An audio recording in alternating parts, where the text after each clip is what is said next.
Bonjour à tous, on se retrouve aujourd'hui pour une nouvelle vidéo. Si vous ne l'avez pas vue, c'est la suite du point lecture de la semaine dernière, donc que vous retrouvez dans le petit i ou sur ma chaîne, où je vous parlais des lectures que j'effectuais globalement entre mi-mai et fin mai. Et là, je vais vous parler donc des lectures que j'ai faites au mois de juin, en tout cas que j'ai lu complètement au mois de juin parce que j'ai commencé 4 autres romans qui sont toujours en attente au mois de juillet et que je compte bien finir très bientôt pour vous en reparler dans un prochain point lecture. Donc c'est parti, on n'attend pas plus. Le premier que je vais vous présenter, c'est Les douleurs fantômes de Melissa d'Acosta que j'ai écouté en audio-livre. J'avais écouté il y a 2-3 mois, Je revenais des autres et dans Les douleurs fantômes, on retrouve la même équipe 5 ans après.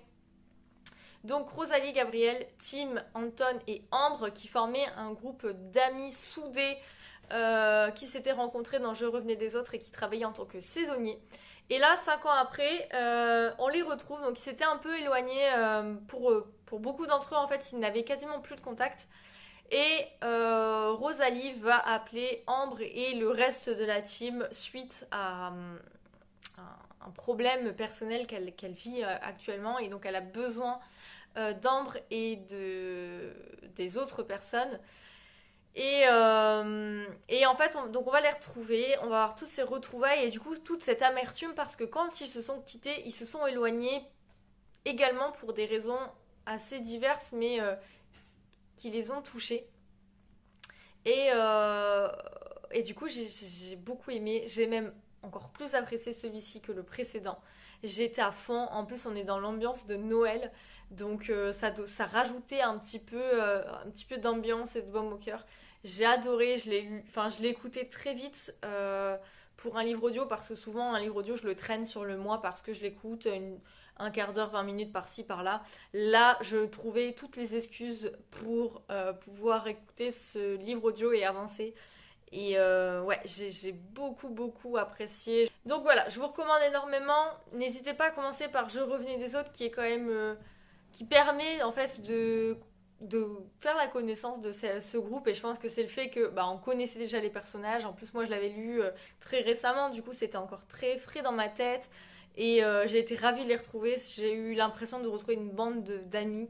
Donc ouais, j'ai été hyper contente de faire cette lecture. Et du coup, par contre, Melissa Acosta, c'est au même niveau que Virginie Grimaldi. J'aime beaucoup et je sais que je continuerai.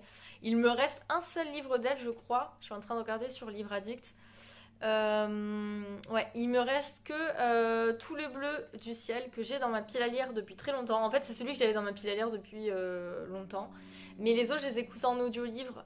Et celui-ci, je l'ai en papier. Pas en papier, en numérique, mais en écrit, quoi. Mais il me semble que Elisa fait une lecture commune ou Séverine, je sais plus. Quelqu'un fait une lecture commune au mois d'août, septembre. Donc je m'étais dit, je me le mets de côté, je le lirai à ce moment-là. Et si finalement il n'y a pas lecture commune, je pense que je le lirai peut-être pendant mes vacances fin septembre. Je sais pas. Mais en tout cas, je sais que je le lirai parce que plus je lis des romans d'elle, plus j'aime beaucoup sa plume. Je trouve que à la fois elle fait des personnages qui sont très attachants et à la fois elle parle de thématiques très profondes et qui sont très touchantes.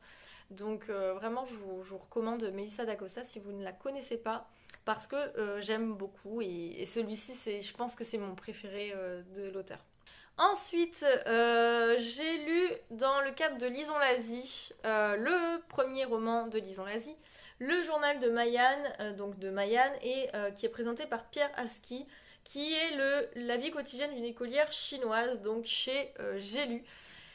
C'est une écolière chinoise qui est collégienne et dont on va lire en fait son journal intime qui va nous parler de sa vie dans la campagne chinoise et de l'accès à l'école et surtout du combat pour pouvoir étudier, notamment quand on est une fille.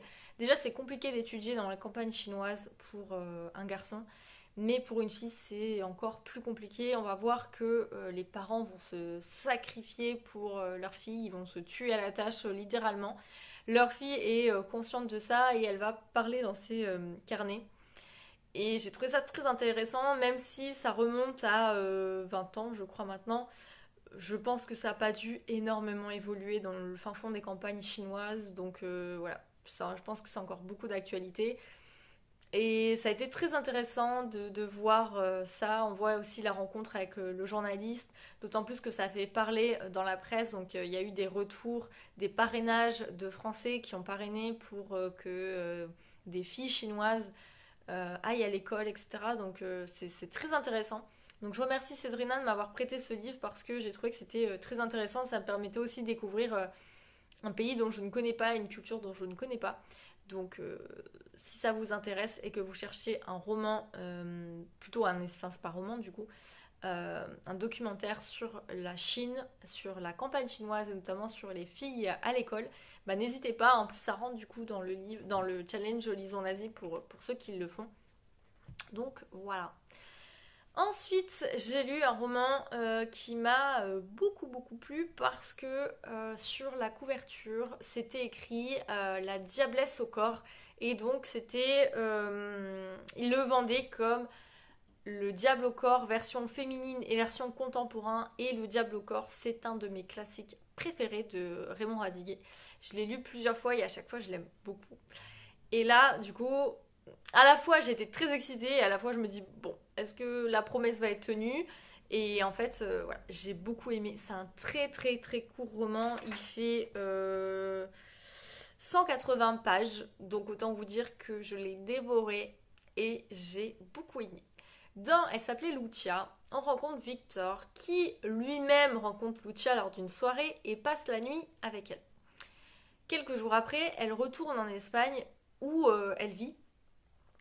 Et lui est complètement chamboulé et il n'a qu'une obsession, c'est la retrouver, mais il n'a qu'un indice, c'est la ville de Grenade. Donc ce jeune homme de 20 ans, Victor, va partir à l'aventure en Espagne, tout faire pour retrouver Lucia, son obsession depuis qu'il a passé la nuit avec elle.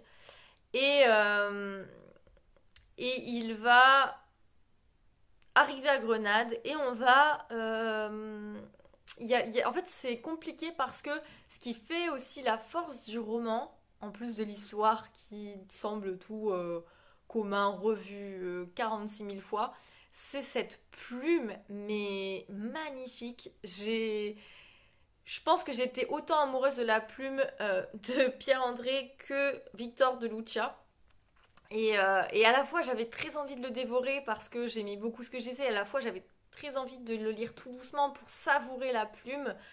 Euh, Ouais, j'ai beaucoup aimé. Et donc, Victor va quand même retrouver Lucia. C'est un peu aussi ce qu'on se demande. Donc, il va la retrouver. Ils vont s'aimer d'une manière très spécifique. Elle va rester très énigmatique. Et, elle est beaucoup plus âgée, elle a ce côté un peu libertin. Euh, on sent en fait que l'expérience du couple, de l'amour est très différente de la part de Lucia qui est plus mature, qui a vu plein de choses, qui est assez ouverte d'esprit. Et Victor, qui est très jeune, n'a pas beaucoup d'expérience en la matière, est très rêveur et très dans l'obsession de cette femme-là. Et ouais, j'ai beaucoup aimé en fait le côté obsession, amour, couple.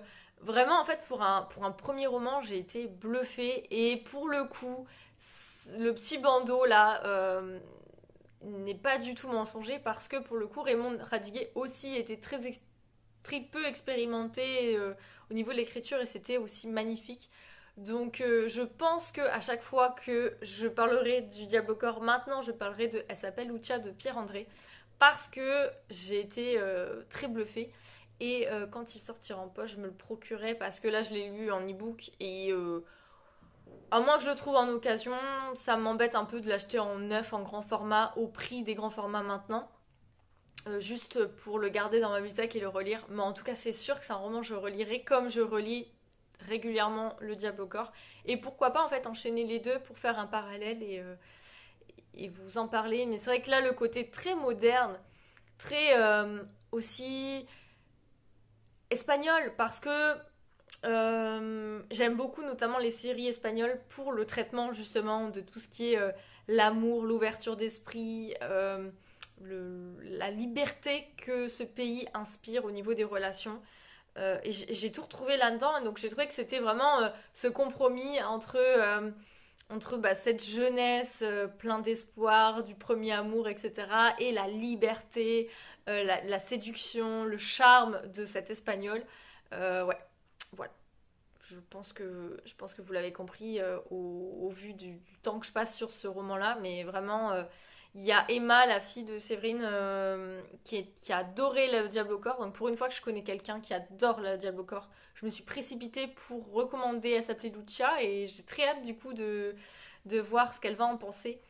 Et si vous aimez le Diable au corps, déjà dites-le moi, parce que c'est un roman magnifique. Et du coup, je vous recommande celui-ci. Et si vous l'avez lu, celui-ci, je suis très curieuse d'avoir votre avis. Donc n'hésitez pas à venir me dire ce que vous en avez pensé. Et ensuite, j'ai écouté un audiolivre dans le cadre de Lisons l'Asie, donc le deuxième livre de Lisons l'Asie. Il s'agit de Tant que le café est encore chaud de Toshikazu Kawaguchi. Et ici, on est dans un café un peu particulier, donc on est dans du contemporain, mais un peu fantastique, vraiment à la japonaise, où il y a ce côté subtilité, rêve, fantastique, qui flirte avec le réel. Et on est dans un café qui s'appelle le Funicula, qui a une particularité, donc qui se trouve à Tokyo. Et dans cet établissement, il est possible, sous certaines conditions, il y a quand même beaucoup de conditions, que vous pouvez retourner dans le passé. Mais pour retourner dans le passé, il y a plusieurs conditions, notamment le fait que c'est pas parce que vous repassez dans le passé que vous pourrez changer le présent. Et il faut que vous reveniez avant que le café refroidisse, donc le café qu'on vous sert. Sinon, il y a des risques que vous soyez bloqué dans le passé. Et donc, on va suivre notamment 4 femmes qui vont vivre cette expérience.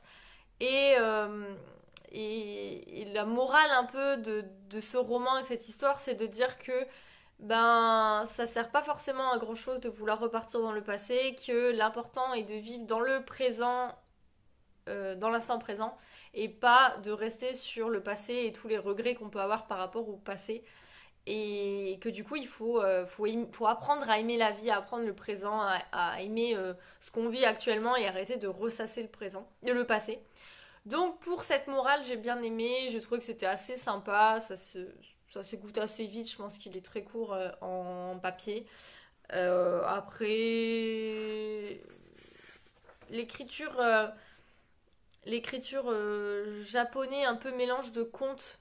Ouais, c'est plus du conte du coup que roman contemporain fantastique. Je l'ai plus pris comme un conte. J'ai bien aimé, mais à petite dose, c'est pas le genre de lecture que je lirai très souvent. J'ai trouvé ça mignonné. J'ai trouvé qu'il y a une belle morale quand même à la fin et que ça on ressortait un peu sur du positif, mais voilà, ça n'a pas été non plus ça n'a pas été non plus la lecture du mois. Je sais que je l'oublierai, mais en tout cas, ça a été intéressant et ça m'a permis aussi de découvrir un peu plus la culture japonaise, mais c'est pas quelque chose qui me plaît beaucoup. Donc, un livre de temps en temps, pourquoi pas, mais voilà.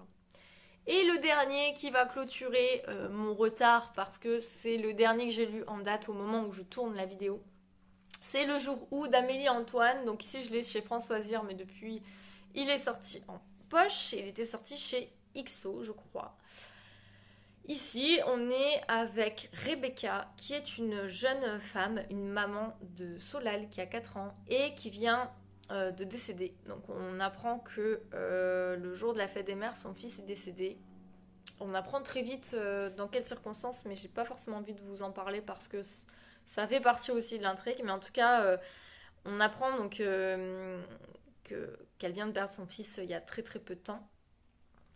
Et parallèlement à ça, on va suivre Benjamin, qui lui aussi est un homme meurtri, puisqu'il va assister en direct à un accident dans un parc d'attractions assez violent, et il va y avoir un jeune qui va mourir, et du coup, ça va lui rester, et ils vont être traumatisés. Et ils vont se rencontrer, du coup, au cimetière, parce que elle, sa manière un peu de survivre à ce traumatisme, c'est d'aller fleurir les tombes, prendre soin des tombes dans le cimetière, et lui, ça va être de retourner sur la tombe de ce jeune garçon qui est décédé lors de cet accident dans le parc d'attractions. Et ils vont se rendre compte, se rencontrer petit à petit, se voir à l'extérieur, etc. Et on suit aussi Rebecca au départ, notamment grâce aux échanges. On apprend à la connaître grâce aux échanges qu'elle a avec sa psychiatre. Et ils vont apprendre à se reconstruire, à survivre, à apprendre à vivre avec leur deuil. Et j'ai beaucoup aimé. J'ai passé un très bon moment. Je l'ai lu en lecture commune avec Virginie de Totally Brune et on a pensé exactement la même chose. Il y a quelques interrogations qui restent sans réponse à la fin où on aurait aimé un petit peu plus de réponses. Mais ce que je disais à Virginie, c'est que souvent c'est le cas dans les livres d'Amélie Antoine. Elle aime bien à la fin rester sur une touche plus ou moins ouverte, un peu à la Tatiana de René, où on a une fin qui est bien, qui correspond, qui boucle l'histoire, mais on a quand même certaines interrogations et ça me fait penser un peu à la vie où on n'a pas toujours tout le temps les réponses à tout. C'est très frustrant pour un lecteur parce qu'on aime tout savoir et avoir les réponses à toutes nos questions. Mais en même temps, ça fait le charme aussi de se laisser l'espoir ou le désespoir et de se faire nos réponses nous-mêmes en fonction de nos croyances, de notre attachement à l'histoire. Voilà. Là, pour le coup, on a les réponses qu'on aimerait avoir et les réponses dont on pense que dans la réalité ça se ferait. Mais en tout cas, j'ai beaucoup aimé le message d'espoir à la fin, ce pouvoir de résilience tout au long du roman, que ce soit de la part de Benjamin, de la part de Rebecca. Je l'ai lu très vite. On l'a lu, Virginie l'a lu encore plus rapidement que moi, mais je l'ai lu ouais, en 2-3 jours. Et bon, après, il se lit vite, hein. C'est des chapitres qui sont courts, qui se livrent très très vite. Mais voilà, comme je sortais d'une période de 1 mois et demi assez compliquée, j'avais un peu peur et non. Donc je remercie Virginie de m'avoir boosté pour le lire en lecture commune. J'ai beaucoup aimé. J'ai passé un très bon moment. Après, ça reste pas mon préféré de l'auteur. Mais comme j'avais peur après ma déception de Réseau Obscur, je l'ai gardé pendant presque 2 ans, voire plus de 2 ans dans ma pile à lire. Donc j'ai très contente et je sais que je continuerai avec Amélie Antoine parce que c'est quand même une plume que j'aime beaucoup et elle arrive à nous faire des personnages très forts et qu'on n'oublie pas.